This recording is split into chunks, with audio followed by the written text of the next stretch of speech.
Nearly 3,000 people who died from the terrorist attack on 11 September 2001 aren't being forgotten.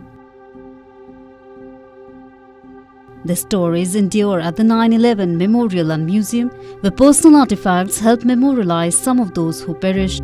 From scorched and blooded shoes to mangled eyeglasses, the growing inventory at the museum is a reminder of the human toll.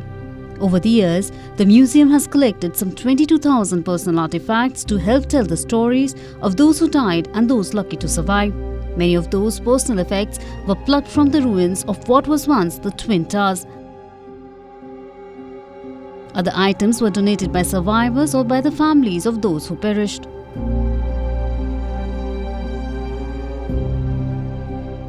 Well, history happens to people, and people make history. This was something that targeted everyday people in places.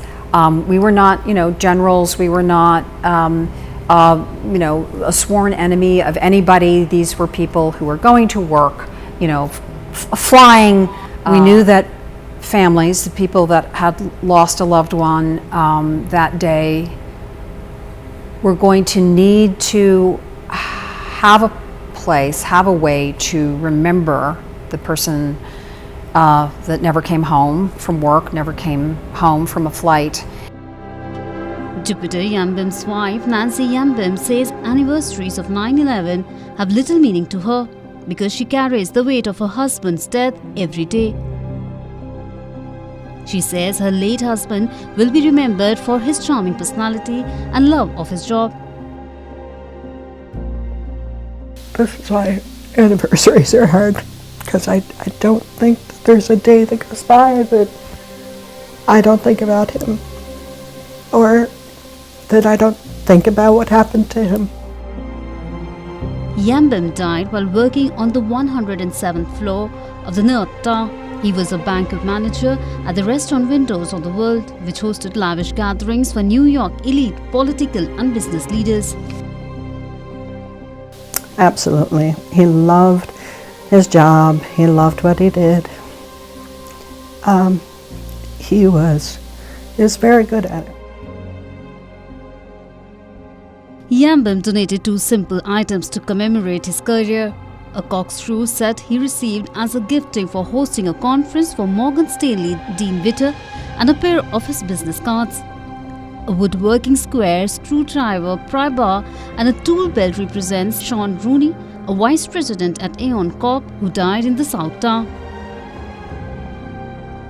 Rooney's essence was that of a builder. His sister-in-law Margot said, making the carpenter tools donated to the museum the perfect antidote to the destruction. His tool belt and his tools were given to the 9/11 Museum.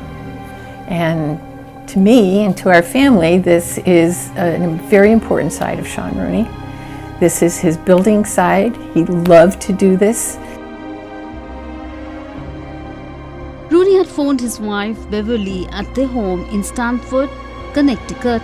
After being trapped by fire and smoke on the 105th floor, he spent his last breaths recounting happier times, whispering "I love you" as he labored for air. He built things, he constructed things, and it is a perfect antidote to the destruction of that day, in my opinion. His remains were never found. Beverly died 8 years later in a plane crash while traveling to her husband's high school in Buffalo, New York to award a scholarship to his honor. Before she died, she had set aside the items she hoped would help tell her husband's story, that of a weekend carpenter, handyman and volunteer with Habitat for Humanity.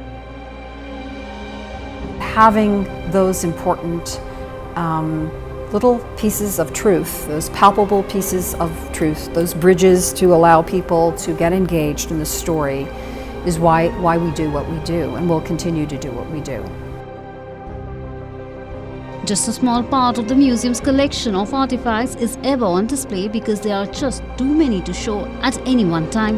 When not on display, the artifacts are stored in warehouses, including a hangar at JFK Airport and across the Hudson River in New Jersey. Row after row of shelves are stacked with boxes filled with tragedy and remembrance